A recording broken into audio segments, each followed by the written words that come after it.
A gente começa o debate aqui, Raquel Landim destacou a evolução dos gastos do Mourão, quer dizer, teve um ano que ele começou gastando pouco e aí no final já estava gastando muito? Foi o que me chamou a atenção, Felipe, porque essa questão do gasto com cartão corporativo, às vezes tem, né, uma questão um pouco moralista, gastou com isso, gastou com aquilo, etc.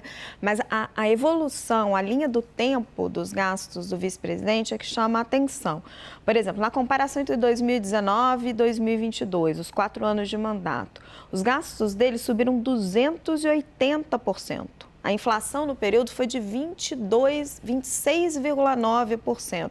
Então, por exemplo, o primeiro ano de mandato, gastos de 427 milhões. O último ano em que ele foi candidato ao Senado, então deve ter tido uma agenda muito mais intensa, os gastos dele sobem para 1 bilhão e 600 milhões de reais. Então, assim, a parte do que ele gastou com 1 milhão, obrigada, Hélio, a parte do que ele gastou com restaurante, etc., é essa evolução que chama atenção, né? Como vai, só me corrigir aqui para não falar besteira, como vai em 2019 de 427 mil, em 2022 para 1 milhão e 600 mil reais. Também chama atenção de que ele gasta mais do que o vice-presidente Michel Temer, o seu antecessor.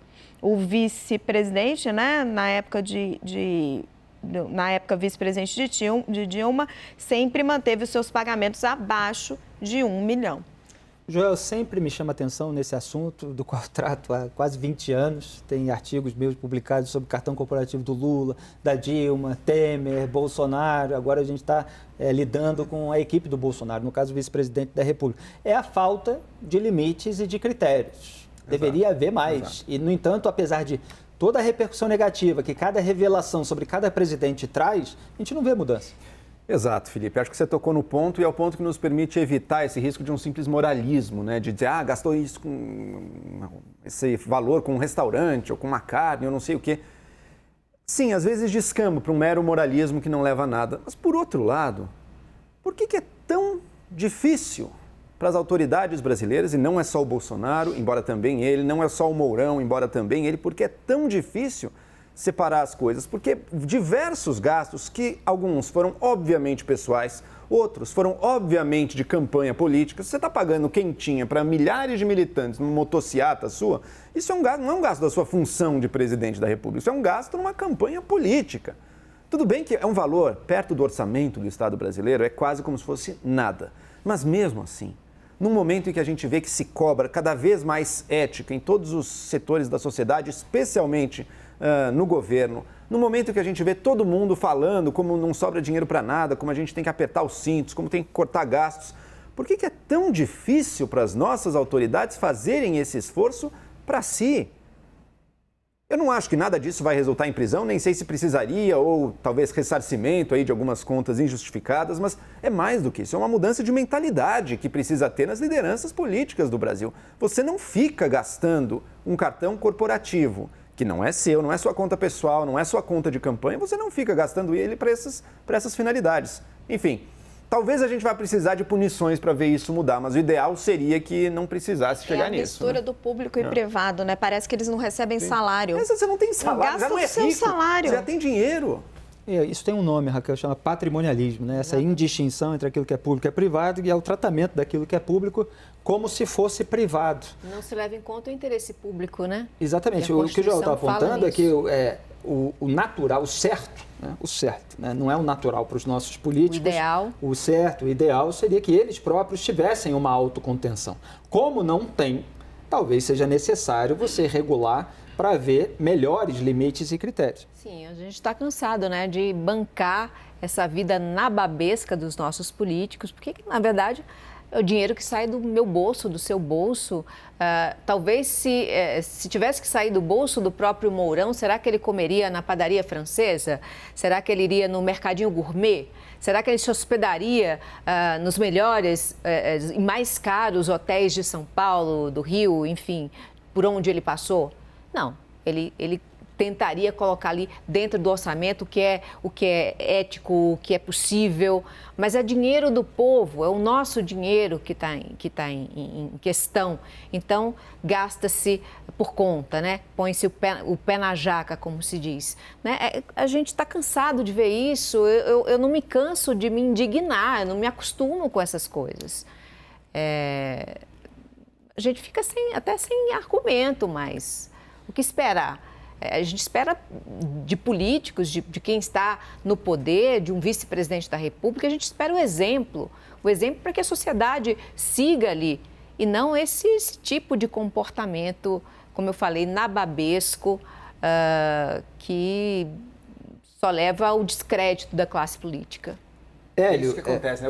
Isso vai gerando essa desconfiança, esse descrédito, no fim das contas, né? É ruim para o Brasil. E aí quem chega também vai querer tirar o mesmo proveito.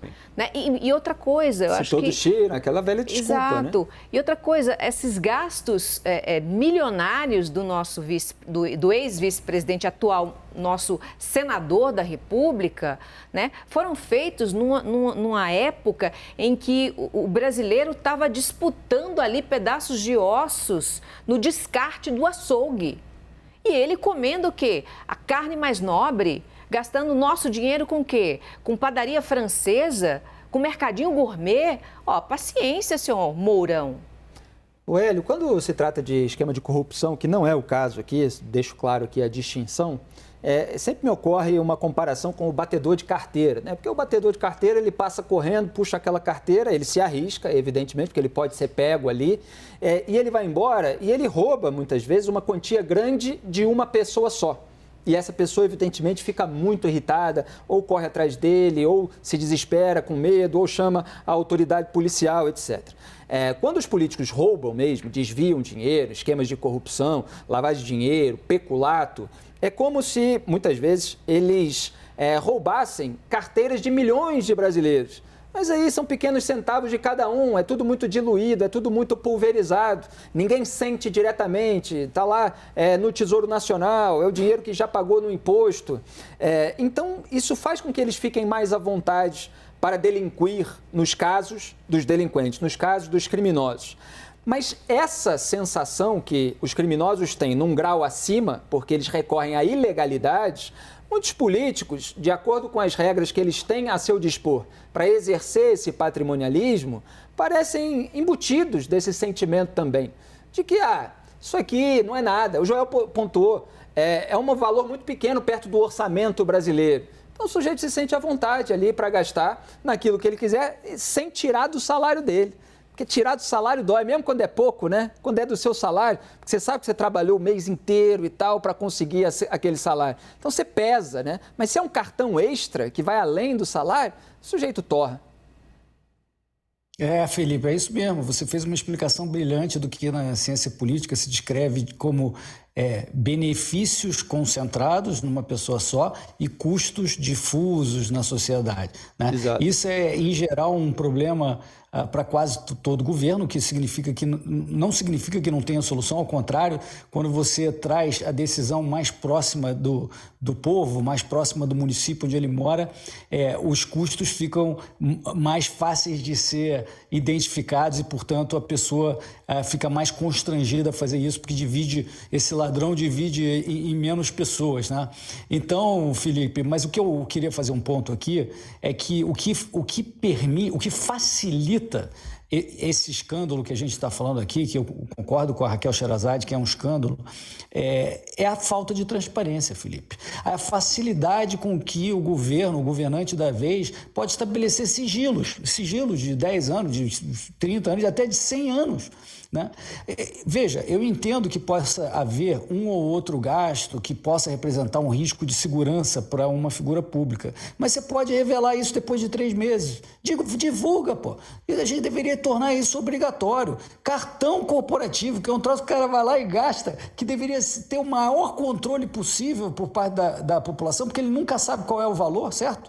Então, isso deveria ser absolutamente transparente, uma regra de transparência. E é um escândalo, realmente, que os políticos não só não são transparentes, gastam à vontade, e ainda depois, para piorar, estabelecem um sigilo. E ainda dá margem para o próximo governante, se quer puni-lo, né, politicamente, vai soltando a cada semana um dado do sigilo liberado, que também é outra coisa gozada, que tem que liberar mesmo o sigilo, mas é outra arma política, está sendo usado também como arma política. Está tudo errado. Você tem que ter transparência dos gastos públicos, em especial do cartão corporativo.